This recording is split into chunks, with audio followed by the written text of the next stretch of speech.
Ang pamagat po ng atin pong devotion ay Crucified with Christ. Of course, ang atin pa ring verse po dyan ay Galatians chapter 2, verse 20. Galatians chapter 2, verse 20, mga kapatid. At akin pong babasahin itong talatang ito, mga kapatid.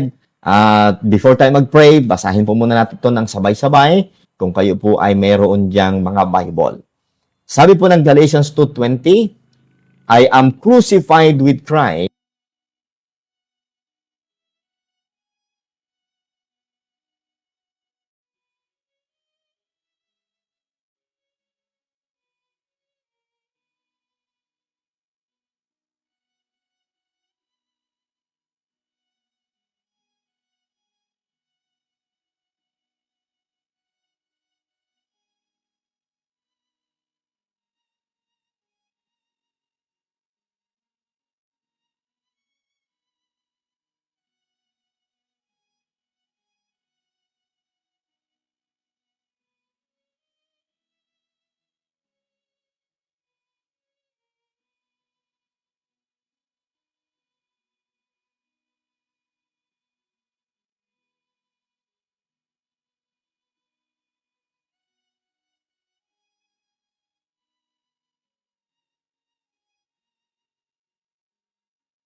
Okay, mga kapatid, nawala pala, buti na lang at meron po tayong, paano nawala?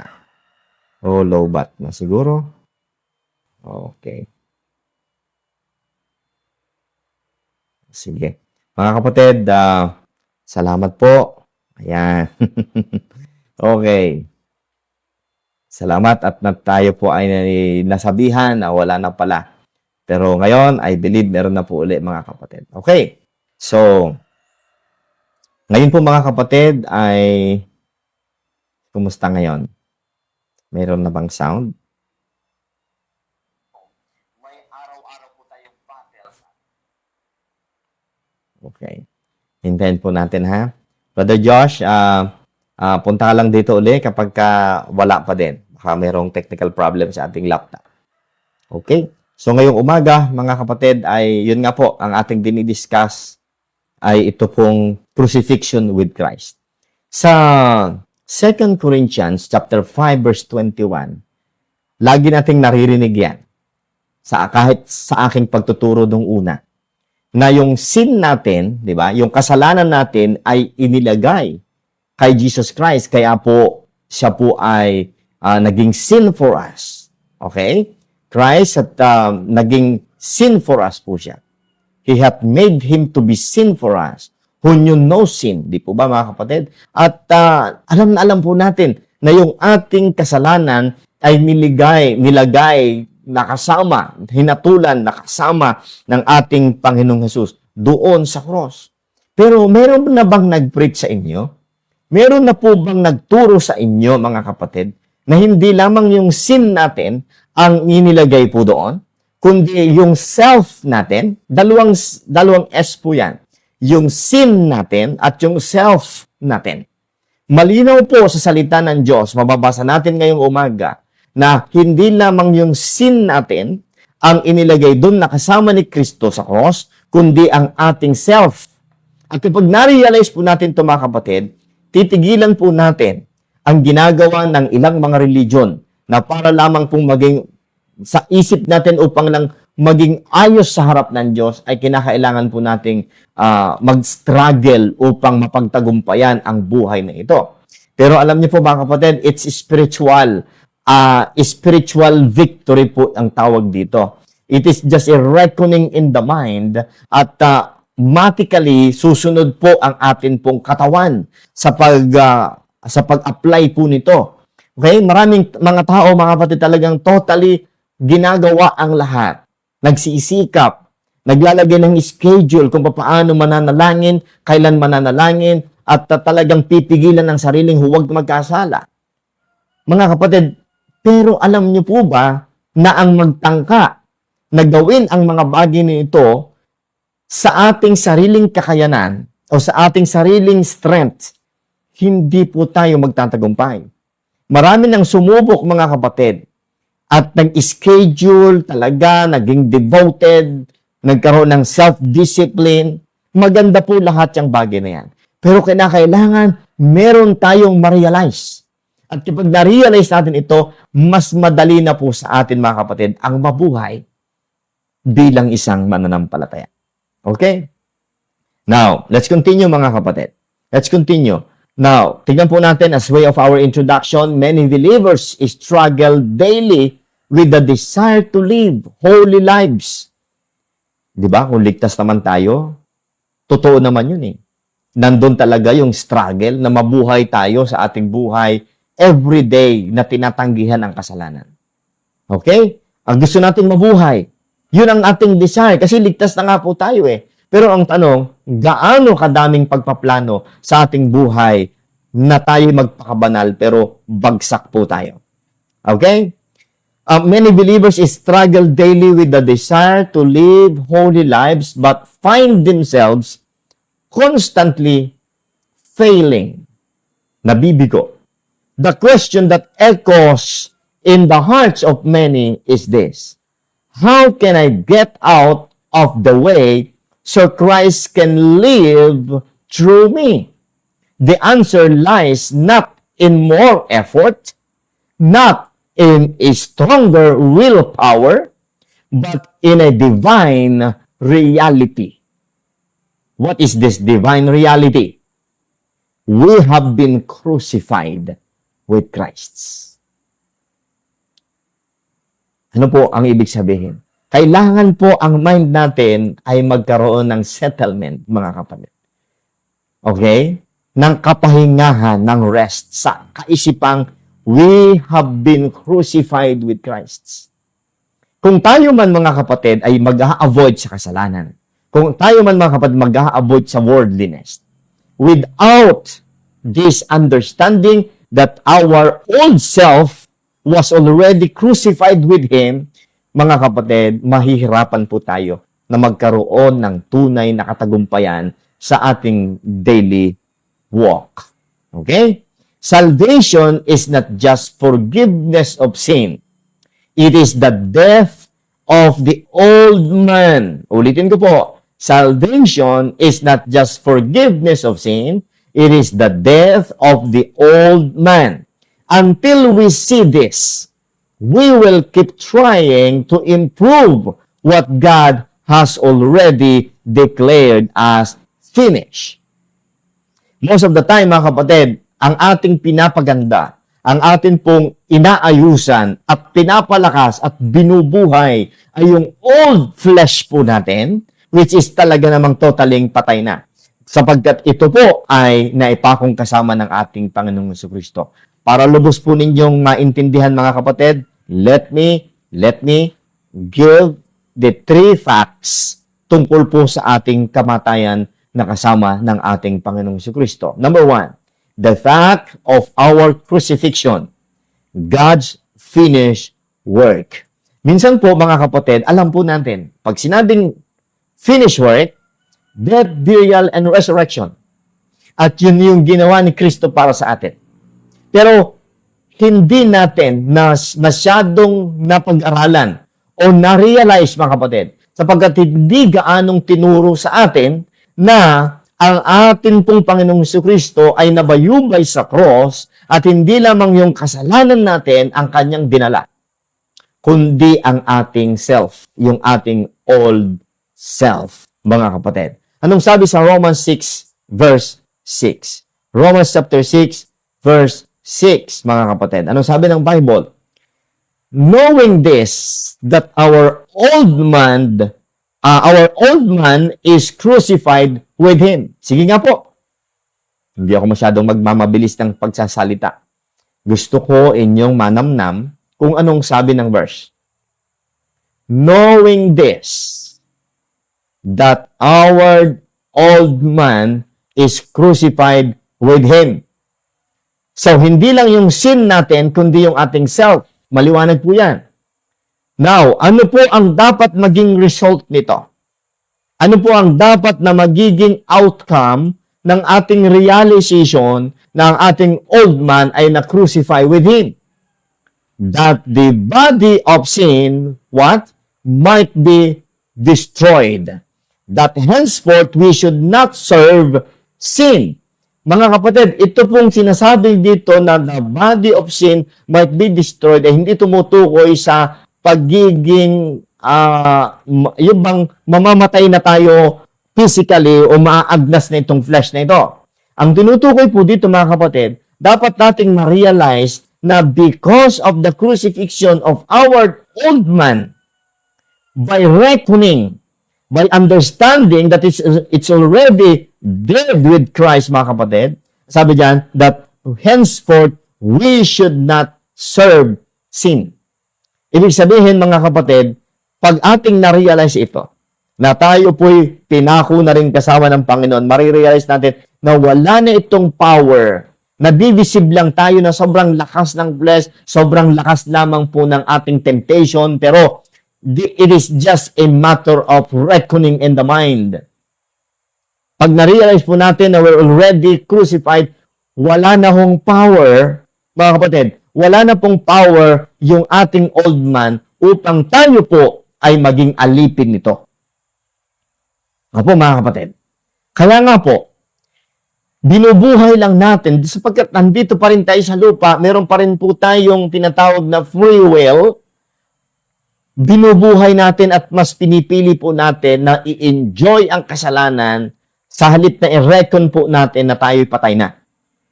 Okay? This is not a command, but a declaration that our old man is crucified. Nakita niyo po ba yan? Hindi naman command yan eh.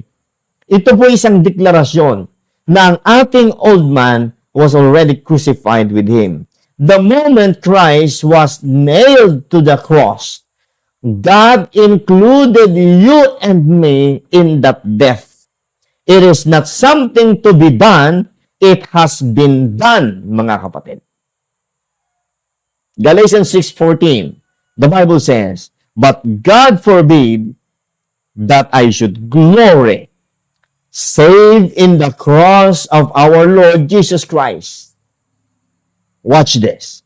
By whom the world is crucified unto me, and I unto the world. In God's eyes, the you that is struggled, sinned, and strove daily died at Calvary. You were crucified with Christ. Mga kapatid, we have to reckon. Kailangan po nating isapuso na sa harap ng Diyos, we are already dead. Wala nang magagawa ang katawan natin. Wala nang magagawa ang old self natin upang alipinin tayo, mga kapatid. Okay? So, paano natin gagawin ang mga bagay na ito, mga kapatid? Para mag-improve tayo sa ating pong Christian battle o sa ating Christian living, mga kapatid. Okay? Sapagkat marami pong tao, kagaya ng introduction natin ngayon na, maraming tao ang talagang sinikap na yung bang magpakabanal ng husay. Pero nakikita pa rin nila ang kanilang sarili na bagsak sila.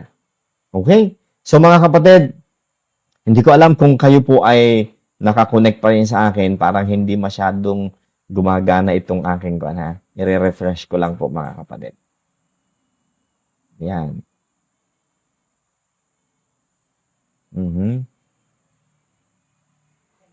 Okay naman. Sige po. Ayan, yan. Nakikita ko na yung ating mga from time to time, kayo po ay mag-comment para mga kapatid, nakikita ko po na maayos yung atin pong. Okay, okay. Nakikita ko ng ayos yung atin pong namomonitor ko po mga kapatid. Okay? Kasi conscious ako, baka ako'y salita ng salita. Hindi na pala po kayo nakakapakinig ng maayos. Okay? So mga kapatid, let's continue sapagkat okay naman po pala. Ngayon, number two mga kapatid, sa ating pinag-uusapan ngayon. Ano po yung number 1? Yung katotohanan, the fact that our old man was crucified, or the fact of our crucifixion. God's finished work. Pwede ho ba nating isama yun sa ating natutunan ngayon? At huwag na ninyong kakalimutan na pag sinabing God's finished work, 2 S ang kasama ni Kristo doon sa cross. Yung ating sin and ang ating self. Ang ating sin ay makikita mga kapatid doon sa 2 Corinthians 5:21. Okay? For He hath made Him to be sin for us who knew no sin. Okay? Pero ang atin pong self, I am crucified, Galatians 2:20, I am crucified with Christ, nevertheless, I live, yet not I, but Christ liveth in me. So, biblically speaking, yung 2 S na yun, yung ating sin at yung ating self, ay naipakong kasama ni Kristo. Therefore, yung sin ay wala ng power upang tayo maging slave niya, at yung ating self ay wala na rin pong kakayahan na maging alipin tayo. So, kung meron man tayong nagagawang kasalanan at nai-enjoy na kasalanan, it is because of our own choice. Kaya, responsible talaga po tayo. Kung ikaw ay nagkasala, kinakailangan ikaw ay disiplinahin. Disiplinahin mo ang sarili mo o hayaan mo ang magulang mo, disiplinahin ka o disiplinahin ka ng local church mo. Why? Sapagkat yun po ay kusa mong sinasadyang gawin. Pinili mo. Hindi totoo na hindi pinili ng tao na basta na lamang siyang nagkasala, mga kapatid. Yun po'y pinili.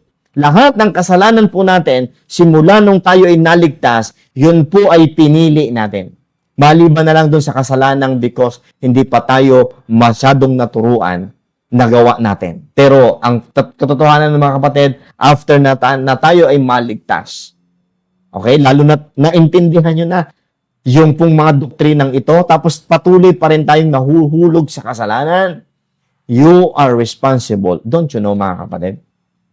Na sa Bible, sa church mismo, sa church setting, kapag ang Kristiyano ay una hanggang 2 na disciplinary action at hindi pa rin talaga nakikinig, ibig sabihin talagang pinipili niya yung kanyang sarili, mga kapatid. Sabi ng Bible, once and twice, first and second admonition, reject. You know why? Sapagkat yung tao na yon ay sinasadya niya na po, mga kapatid, na gawin ang kasalanan na yan. Pero, at the same time, merong sinasabi sa Bible na kapag nag-repent, magpatawad po tayo. Kahit po 70 times 7.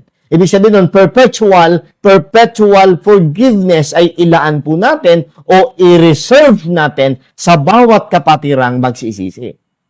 Pero hanggat na yan po ay nasa loob ng ating simbahan, pero wala pong repentant heart, mga kapatid, and sabi ng Bible, the first and second admonition is enough for him or her to remove from our congregation. Why? Sapagkat we are responsible sa ating mga choices.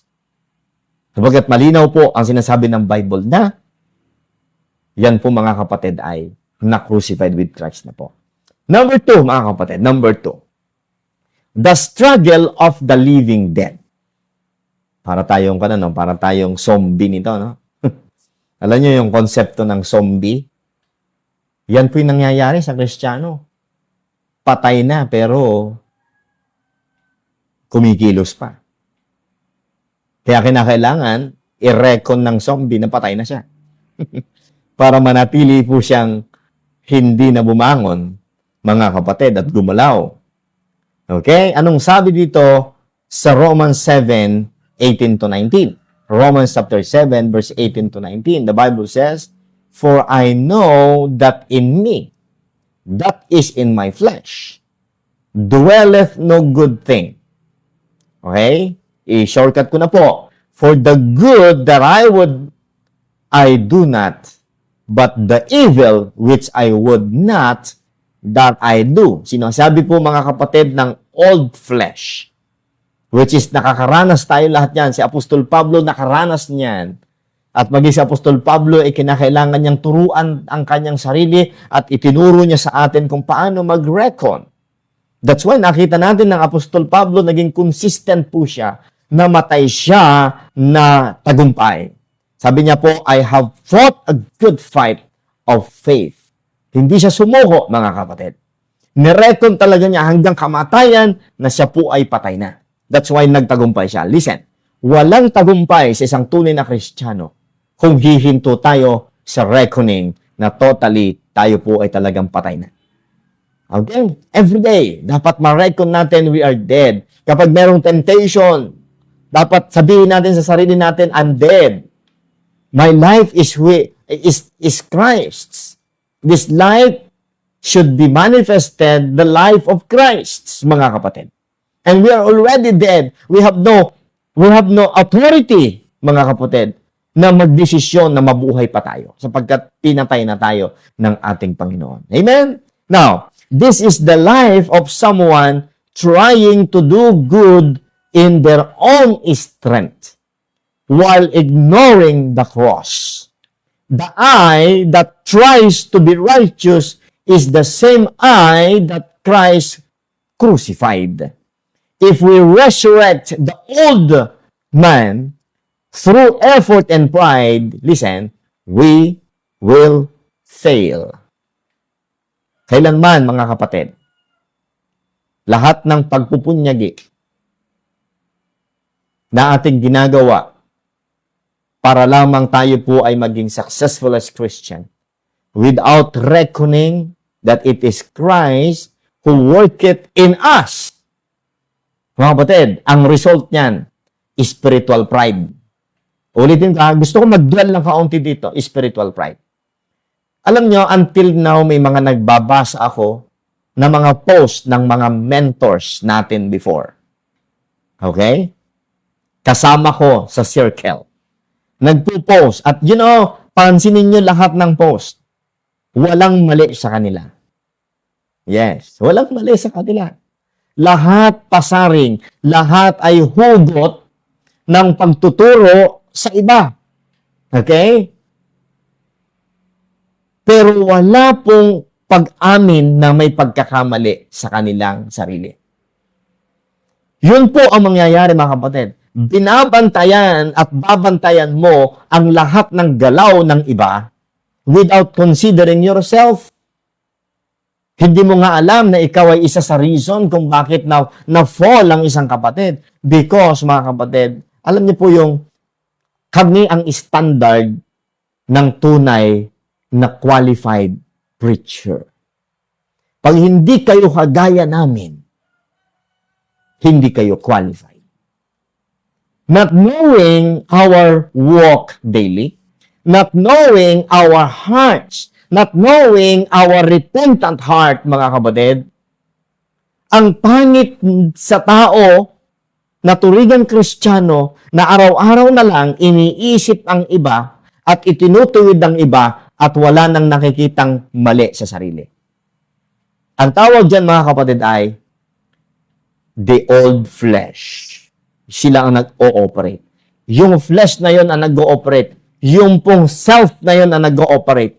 Na ang tingin nila sa lahat ay dapat susunod sa kanila at walang mali sa kanila.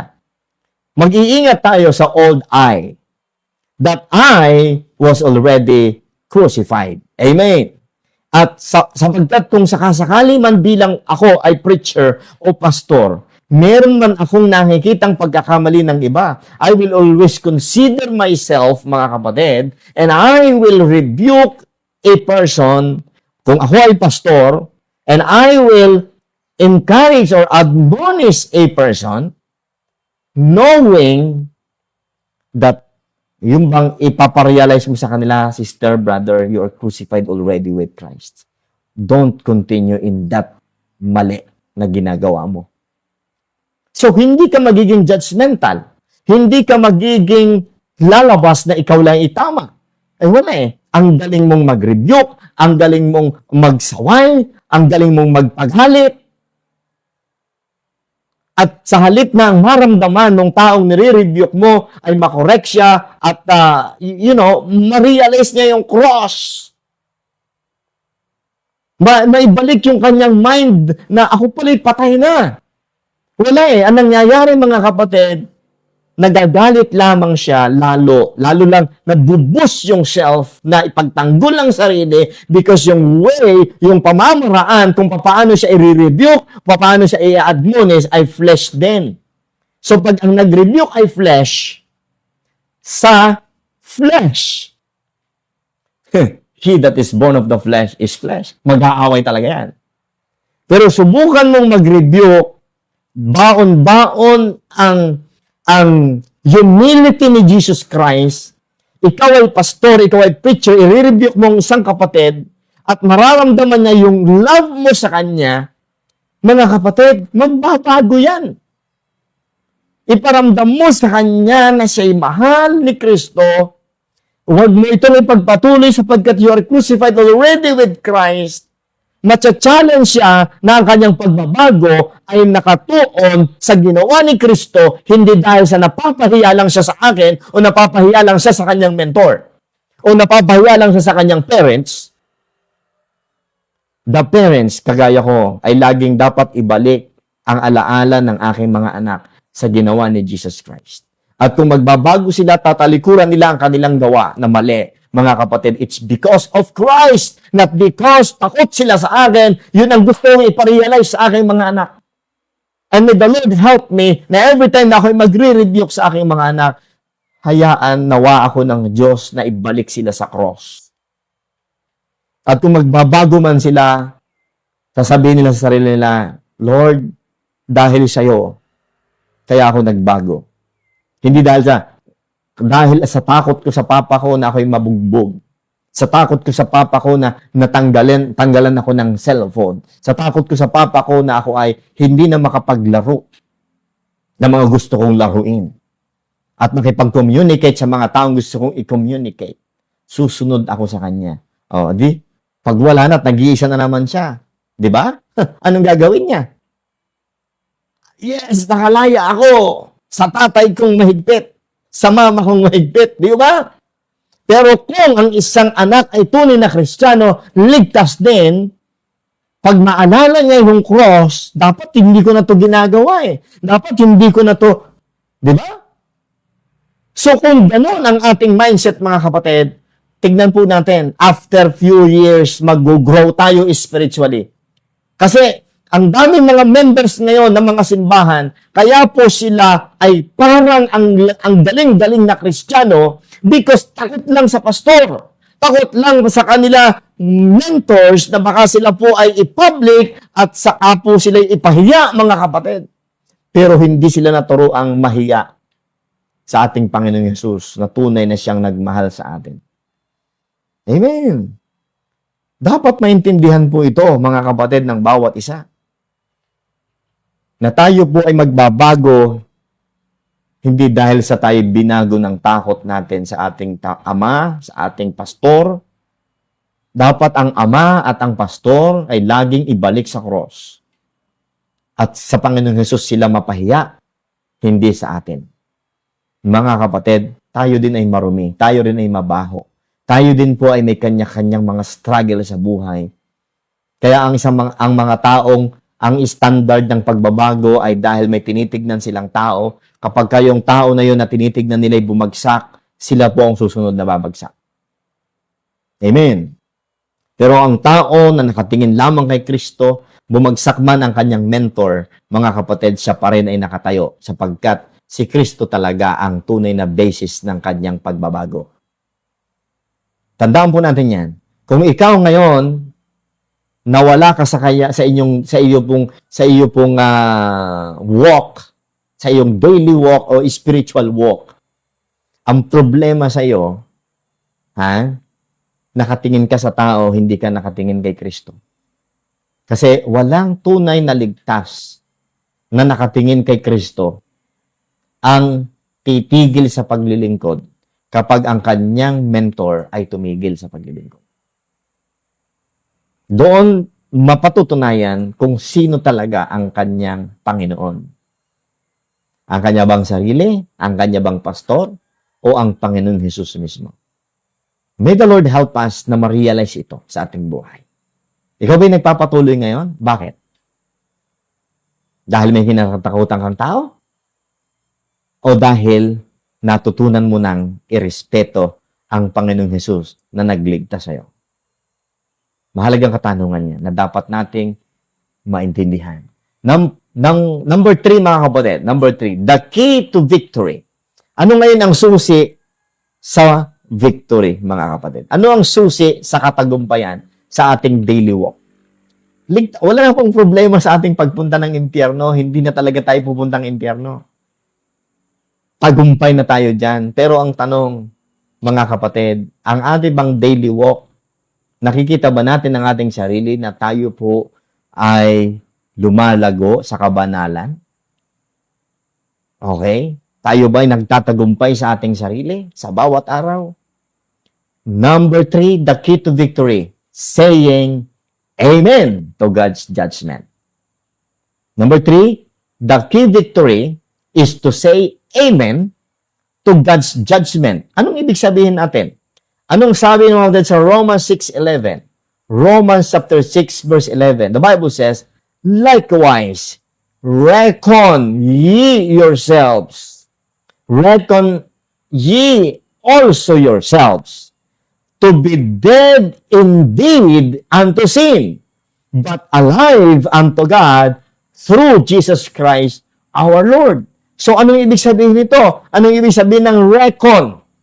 Sa Tagalog po ay, ano kaya ito sa Tagalog? Sige, Englishin muna natin. To reckon means to consider as fact that, what God has already declared. Ibig sabihin pala ng reckoning ay paniwalaang lubos kung anong diniklara ng Diyos. Italaga o ituring ang sarili kung ano ang deklarasyon ng Diyos tungkol sa sarili. So, anong sabi ng Diyos? We are already dead. We are crucified with Christ. Now, paano yan magkakaroon ng effect sa ating buhay? By reckoning. By tanggapin talaga natin, is talagang atin pong i-reckon o talagang paniwalaan ng lubos yung bagay na yun. Example, magkakaroon ka ng temptation, nakita mo sa cellphone, nakita mo sa paligid mo, naisip mo, gagawin ko ba to? Kasi bawat kasalanan natin, may desisyon tayo yan. Hindi totoo na nahulog ka lang sa kasalanan, na wala ka, tulog? Basta ikaw ay gising at dumagana ang 5 senses mo, o 6 senses mo, mga kapatid, at nagawa mo o ginawa mo yung isang kasalanan, you are responsible and accountable for that. Amen. Kaya nga, paano ito? Pag nakita mo yung temptation, magtakbo yung utak mo niyan . Tatakbo yung utak mo, yung puso mo, gagawin ko ba to? Ramdam mo na merong lusts. Gagawin ko ba to? Wow! Once na ma-realize mo, I'm dead. I'm already dead. According to the Bible, according to the Lord Jesus Christ, according to His Word, I'm already dead. So, mayroon bang patay na magre-respond pa dyan sa kasalanan na yan? Wala na. So, because of that reckoning, gagawa ka ng way to escape. Amen? Because you are dead already. Meron kang lusts. Yung old man, patay na, pero kinakailangan mong i-reckon. Kasi nasa flesh ka pa. So, paano i-reckon yan? Laging ilagay sa isip, ako'y patay na. Then, because of that, mga kapatid, hindi mo pipiliin na gawin yung kasalanan na yun. Kaya, pag nagkasala ang isang Kristiyano, pinili ngayon. Huwag siyang magsisi huwag siyang humanap ng masisisi. Na parang si Adan at Eva na, Panginoon, kasi yung babaeng binigay mo sa akin eh. Ha? Sasabihin naman nung babae, Panginoon, yung ahas kasi eh. Oh. Pero alam nyo ba, kaya may mga satanista ngayon, hindi, ito yung sinasabi nila. Kasi ang Diyos eh. Kung yung Diyos hindi naglagay dyan ng tree of the knowledge of good and evil, hindi naman magkakasala eh. So, ang lalabas ngayon, ang tunay na may kasalanan ang Diyos. Kaya may mga Satanism. Okay? Pero hindi ganoon mga kapatid. Kinakailangan maging sound yung mind po natin at hindi tayo ma-deceive in our mind. Okay? Now, listen carefully. We have to consider ourselves to be dead already. Victory, listen to this. Victory begins when we stop trying and start trusting. Huwag tayo mag-try na kaya ko to, yung temptation na to, kaya ko yan.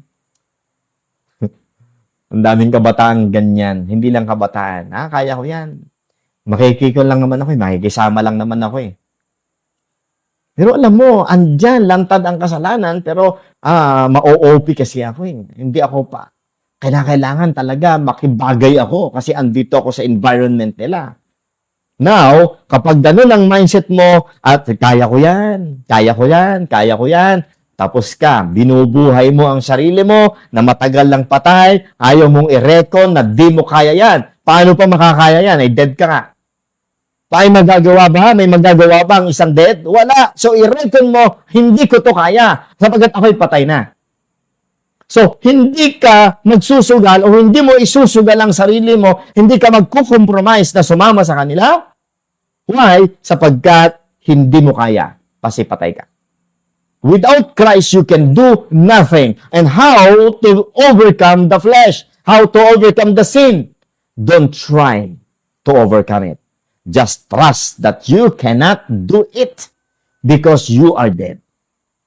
So, huwag mo nang subukan. Hindi mo yan kaya. Yung kasalanan na yan ay hindi mo kaya sapagkat mahina at sapagkat patay ka. The life we now live is not ours to live. Ulitin ko. The life we now live is not ours to live. It is Christ living through us.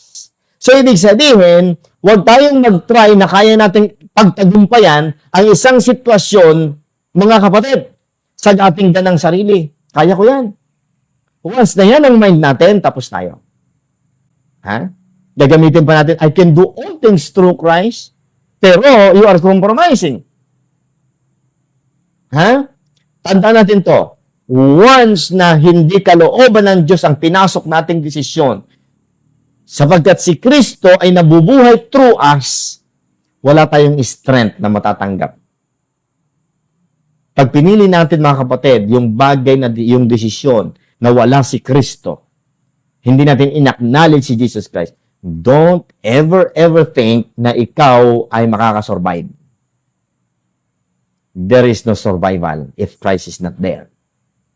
Tandaan po natin yan. Kaya nga po ng Galatians 2:20 nagsasabi, yet not I, but Christ liveth in me. Kung hindi si Kristo ang magbigay sa iyo ng strength, and by the way, hindi ka bibigyan ng Diyos ng strength, hindi ka bibigyan ni Kristo ng strength para sa bandang huli ikaw ang bida. No. Ipakikita ng Diyos sa iyo na hindi mo kaya. Mag-fail ka pag hindi siya ang gumawa sa iyong buhay. Kaya mga kapatid, tanggapin na natin ang katotohanan na wala tayong tagumpay kung wala at hiwalay tayo kay Jesus Christ. Every day, let us consider ourselves as dead.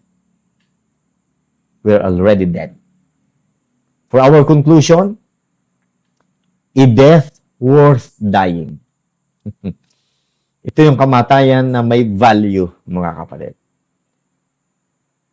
Beloved brethren, your victory does not lie in trying harder. praying longer, or performing better. It lies in agreeing in the heart and in mind, agreeing with God, agreeing with the Word of God, that's what? I have been crucified with Christ. Ano mang desisyon, ano mang kasalanan, temptation na nasa harap natin, let us consider, let us proclaim with our lips that I'm dead. I will not try to overcome that sin. Kapag aking sinubukan na labanan niyang sin na yan, mag-compromise ako, kaya ko yan, at sasabihin ko sa sarili, kaya ko yan. No, you cannot. Because Christ will not give you strength. And later on, ikaw ang magmamalaki sa sarili mo. Kasi ako magaling kasi ako . Pero alam nyo, kahit mga spiritual leader at mentors natin ngayon, na walang ginagawang immoralidad, sabi nila, pero spiritual pride, sobrang taas. Yun ang naging karapatan nila upang manghusga ng iba, upang hatulan ng iba at ituring na outcast ang iba. Hindi naman sila si Apostol Pablo. Buti pa si Apostol Pablo nung nagsabi niya, ang espiritu ko'y humahatol na hatulan yung tao na yan, sapagkat apostol siya. Kaya po niyang maramdaman ang nararamdaman ng kongregasyon. Sapagkat may special gift siya as an apostle. Pero ngayon, wala pong apostol ngayon, mga kapatid. Walang apostol ngayon. Kaya, yan po ay spiritual pride. Kapag nakakita kayo ng mga oldists sa Christian circle na talagang akala mo alam niya ang lahat ng bagay at hahatulan ng isang tao sa kanyang mga circumstantial evidences and works and alam mo, kilos. Sabi niya, sa lakad pa lang yan, carnal yan. Alisin yan sa church. Tapos tayo dyan. I don't believe na merong ganyang discernment ngayon ng isang Christian mentor. That is purely self. Yes, that is purely self. The secret of Christian living is not imitation, but identification. Amen. Identification. You don't live for Christ. Listen to this. You do not live for Christ. You live by Christ. Kasi, pag sinabi mong naglilingkod ako para kay Kristo, baka hindi mo alam kung bakit ka nakapaglilingkod ngayon dahil may Kristong nabubuhay sa'yo.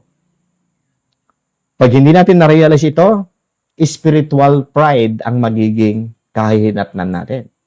Ang feelings natin, tayo ang pinaka-spiritual, lahat ay karnal. Ang masakit niyan kung ikaw ay pastor. Ang masakit niyan kung ako ay pastor, tapos hindi ko na-realize ito.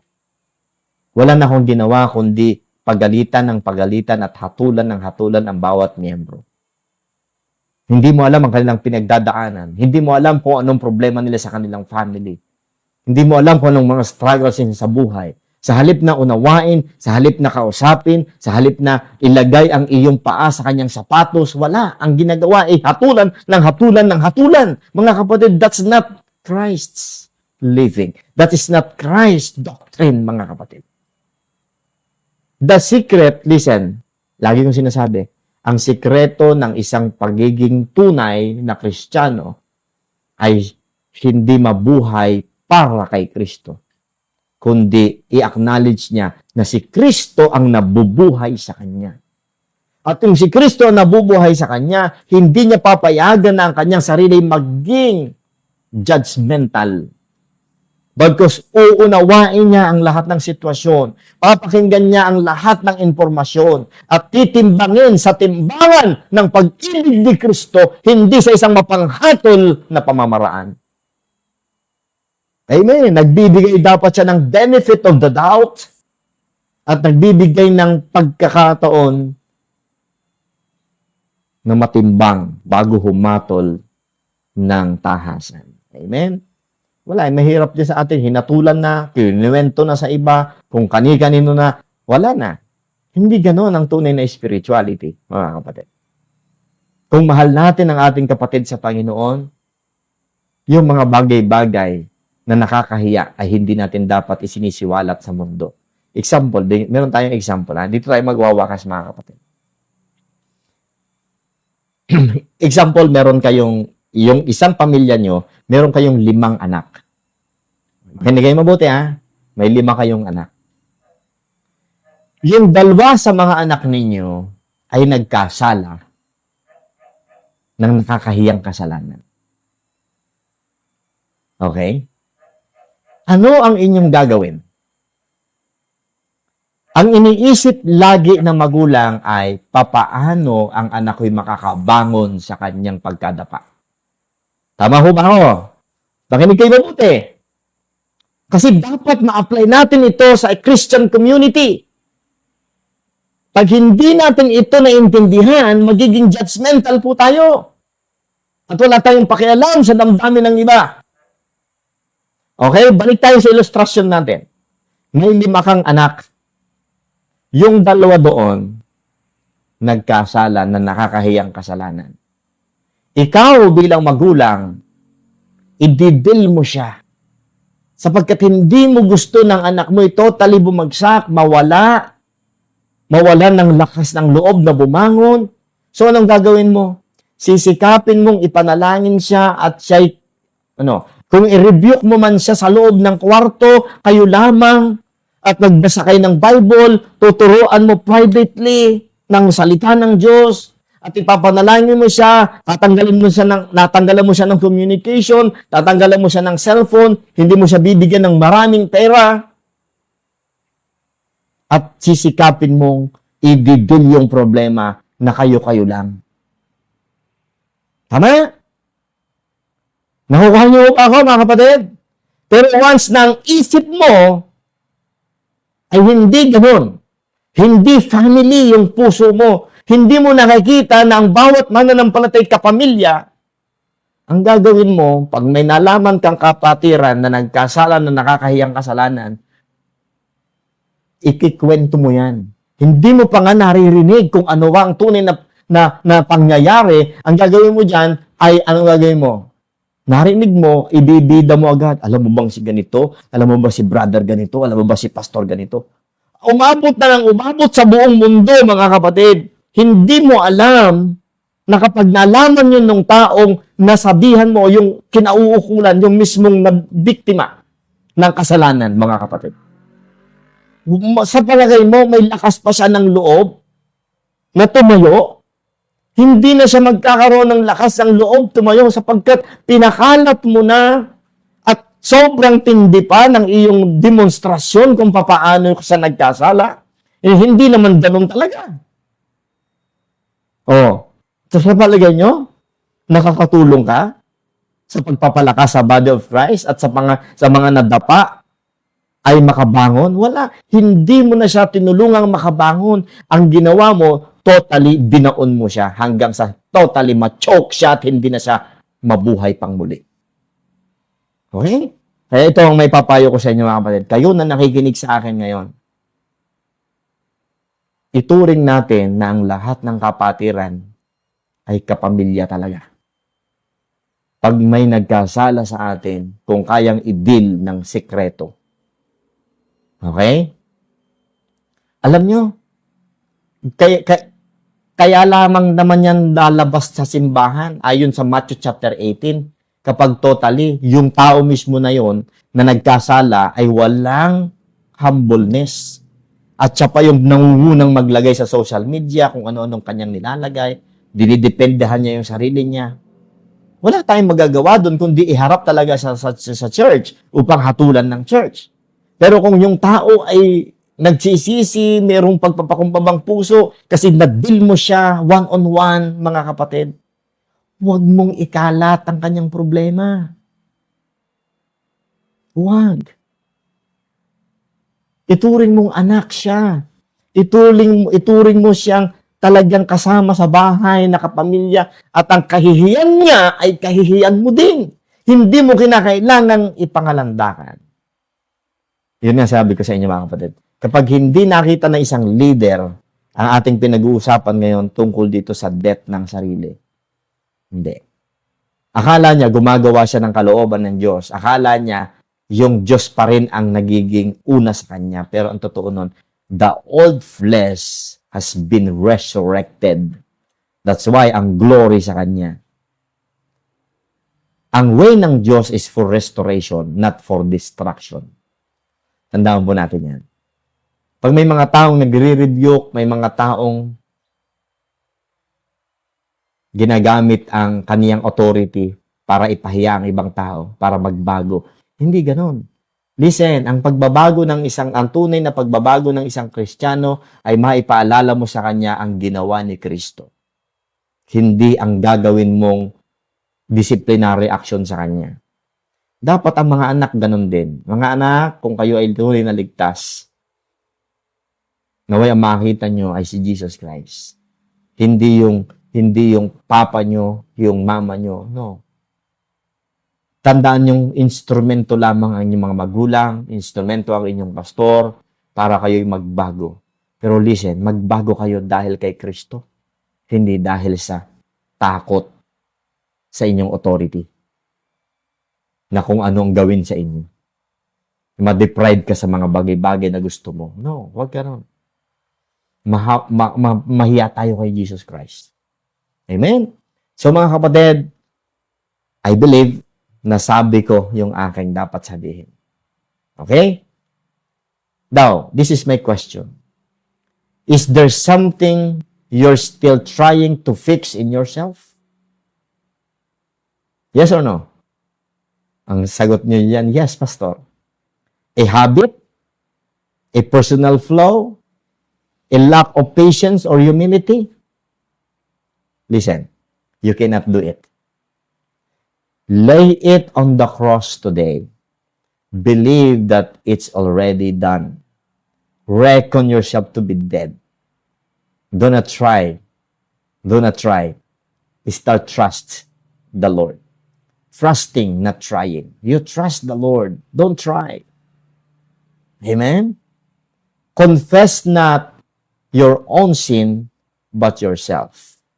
Okay? No'y matutunan natin na lagi ng self yung kino-confess na yung sin ng sin. I confess my sin, but we forget that to confess ourselves. Okay? Let us be like Paul na sabihin natin, I'm crucified with Christ. I live yet not I, but Christ liveth in me. Amen. I-record natin na we are dead. Do not try. Just simply, pag nakita mo yung temptation, patay na ako dyan. Ganun lang. Do not try. Ay, kaya ko yan, kaya ko. No. You cannot. Just simply remove the sins in your life by acknowledging that you're already dead. And the dead person cannot and will not respond to that sin.